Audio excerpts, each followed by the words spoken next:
Good morning and welcome to English Literature Preview, the virtual version. I'm going to take you through a few things this morning. I'll do an introduction, tell you who I am. The main objective of today's session is just to bring you up to speed with what you're going to be studying during the course of your first year. I'll quickly skim through what you'll do in the second year, but won't spend too long on it, because what I'd really love you to do is to start reading the books that we will begin to study when you come to college in September. So let's begin. My name is Harinder Uppal. Most people just call me Harry around college. In terms of a little bit about me, I've been teaching for over 30 years and I've been around from the northeast to about the Midlands, I would say. Actually, well, even further actually. I did my teacher training in London. My first job was at Bede. Then I went to work in Nottingham for a few years. Then I came back to Bede. Then I went to work in Hartlepool Sixth Form College as head of English, and then I'm back at Bede. So there's something really special about Bede that it pulls people back and holds on to them. With regards to English literature, I'm assuming that you are a lover of books, that you enjoy reading, and that when I ask you to do your homework, which will be to read the first act of Othello or the first few chapters of The Handmaid's Tale, that you will jump for joy and you will say, Harry, that's not homework, that is something that I just love doing anyway. So English literature, you're doing it at GCSE. Most of you will have done it at GCSE. It isn't very much different from what you'll do at GCSE. However, we go into a bit more detail because it's advanced level study, it's A-level study. The three books that we're going to study in the first year are our two drama texts and a poet. And if you do have a pen and paper handy, then you may want to write these down. If you haven't, don't worry, because you can play this recording back after we have finished today's session and take down the advice and guidance that I'm suggesting to you. So our two drama texts, let's begin with Othello. Most of you have studied Macbeth or you've studied Romeo and Juliet. You already have a head start with the tragedy genre. Othello is part of the tragedy genre. Death of a Salesman, plot spoiler, sorry, is part of the tragedy genre. Keats's narrative poems, and there are 4 of them, and I'll just take you through which ones those are in a couple of seconds, part of the tragedy genre.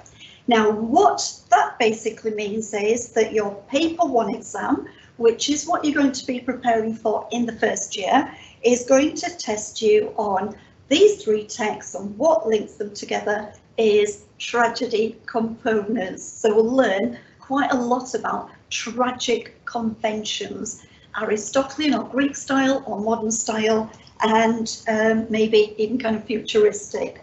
So over the next couple of months, what can you be doing to prepare for A-level study? If you can get your hands on a copy of Othello and a copy of Death of a Salesman, I will provide you with copies. However, if you are like me and you like to write and annotate your copies, then I always say to my students, buy your own copies, please, because that way you can add your notes to your own personal copies. When you start, however, I will give you copies and then we will begin work. With Keats's poems, I will give you an anthology with the poems in, just like the anthologies that you get for GCSE study. And what we will do is just focus on, we're not going to study the whole anthology, our focus is just going to be on John Keats, and there are 4 poems, only 4. John Keats wrote many, many poems, so if you're going to Google him, actually you can read any poems by John Keats, but the ones that we're going to be studying are these. Pen ready if you want to write these down. The first one, if you're going to read them, is La Belle Dame Sans Mercy. La Belle Dame Sans Mercy. French for the woman without any mercy. It's only 12, she says, it's only 12 stanzas long. You'll understand why I'm saying 12, because his other narrative poems go to about 62 stanzas. So it's only 12 stanzas long, but if you Google La Belle Damsels by John Keats, you'll get a PDF copy that you can read on your phone or your tablets. You can do the same with his other 3 narrative poems. After La Belle, I would suggest that you read Isabella or the Pot of Basil. So Isabella or the Pot of Basil. That's pretty straightforward again. It's longer, 62 stanzas, but the story is reasonably straightforward. The next poem that I would suggest is kind of a Gothic tragedy, The Eve of St. Agnes. The Eve of St. Agnes. And The Eve of St. Agnes, again, has got about 60 plus stanzas. It's a little bit more challenging than the previous 2, but nevertheless still enjoyable. And my favourite poem that I always teach at the end of the other 3 is Lamia, and that's kind of based on a Greek myth. And I won't say much more about that because you might want to explore the Lamia myth for yourselves as well. So Lamia is the longest poem that we'll read and probably the most sinister, but still part of the tragedy convention. So you've got 3 texts, 2 drama texts and a poet in your first year. That is what your paper 1 exam is made up of. And very quickly, when you continue into the second year, you will be studying 2 novels. So our prose text, The Kite Runner and The Handmaid's Tale. I will give you copies of these novels round about this time next year. So you will have summer reading to do. And I will say, when we start second year study, please make sure that you have read these 2. Having spoken to some of you at open evening events, you've read these novels already. Brilliant, fantastic. Maybe read them again, because believe it or not, the exam board says read exam set text at least minimum 4 times. If you can read them more than 4 times, even better. Your grades will begin to soar. In the second year, our poet is William Blake. Some of you have already studied London as part of your GCSE poetry anthology, so you've got a little bit of an insight into who William Blake was. When you come to college, we will study London plus another 41 poems by William Blake. Don't worry, we won't be studying all 44 in huge depth. I will be picking the best 20 that will help us really get our head around William Blake. But you can see poetry collection, fairly thin, slim volume, will take you about an hour or so to read. Now, those are the set texts. Other things that I would like you to do behind the scenes is study guides are going to be useful for you all. And again, as GCSE lit students, possibly you are familiar with study guides. And these are a couple that students have used in the past, and they've told me that it's a good idea to recommend them to students because they found them really helpful. Now, going back to Othello, really important text. You're going to have 2 questions on Othello, so it's worth 66% of our total marks for paper 1. It becomes a really crucial text. And what students have said to me is that they found the Spark Notes No Fear Shakespeare Othello Study Guide incredibly helpful because it translates the Elizabethan language into modern language, and it helps them to understand what the characters are saying.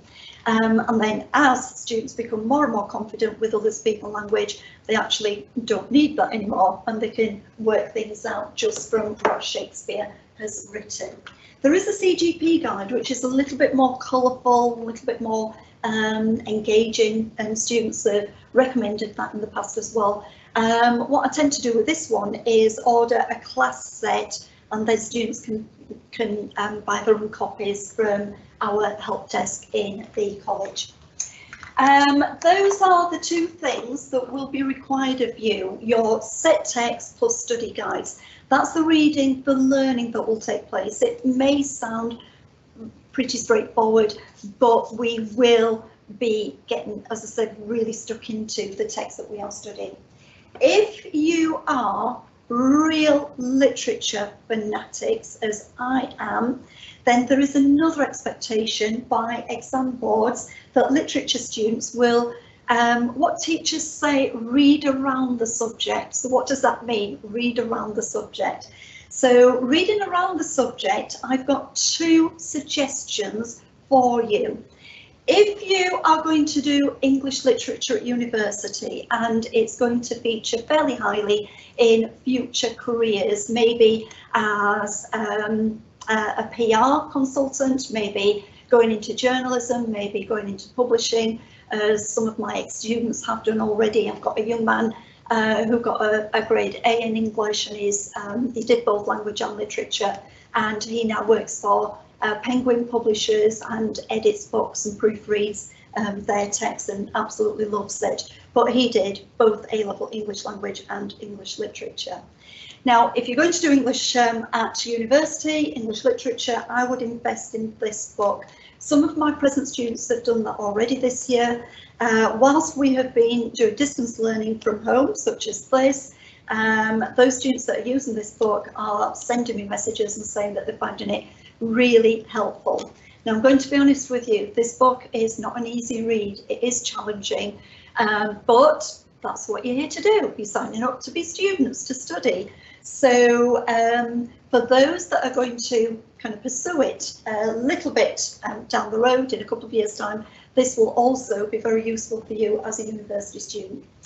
If you want to get an A star to B grade, the top grades, then I would recommend John Cadden's books. So if you don't want to face kind of a fairly heavy text, let's say, then I would suggest that you invest in John Cadden's literary analysis texts. They are written specifically for your age group, for college students.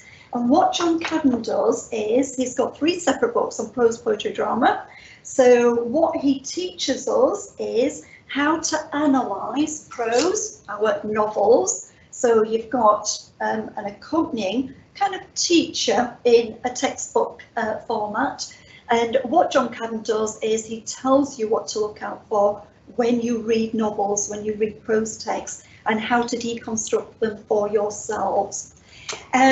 He also, then following that, the same with drama, so our 2 drama texts can be accompanied by John Cadden's drama analysis. So it gives you tips on what to watch out for, just as a teacher would in the classroom, just as I would in the classroom. But the drama text is there for when you can't get hold of me. When Harry's not around, she's hasn't answered your email, then this is a good go-to backup book to help you. And the final one is his poetry analysis and text. Again, fairly straightforward, easy to read, gives you kind of a checklist of things to watch out for. If you are given a poem and your teacher says, tell me about it, discuss it, what's the poet going on about? And John Cadden's book can give you some kind of pointers as to how to deconstruct that poem and how to get under its skin and the subtext and read in between the lines, probably phrases that your GCSE teachers have used with you and you'll hear me use with you as well at college. So that's it, guys. You have got 3 set texts that I would recommend you be getting your hands on and you be reading over the next couple of months, so that when you are in the classroom with me in September, and if I say, tell me if you've read Othello, and all the hands shoot up, hopefully. If you want to do some activities, what I would suggest is, if you haven't done so already, on our college website, there is kind of activities, booklets, subject related, that you can dip into, and there are there's a 4-week programme that you can access and practice those activities, and that's again in place of me, things that you can be doing, and they will give you a flavour of what I will be asking you to do for real in the classroom as well. That's all I've got to say for now. If you've got any questions, I hope that you've had the opportunity to write any, and I'll just ask my assistant if there are any questions. No questions so far. Okay, no worries. Right, you know where I'm at. You can email Bede inquiries, question for the English teacher, Harinder, Upall or Harry, and I'll get back to you at a later date should something pop into your mind. If not, I will see you later, maybe see you later for English language at 11 o'clock. If you're not interested in English language, then have a fantastic preview week, have a fantastic day, and we will be face to face in September. Have a lovely summer. Best of luck with your GCSEs and be good. Bye.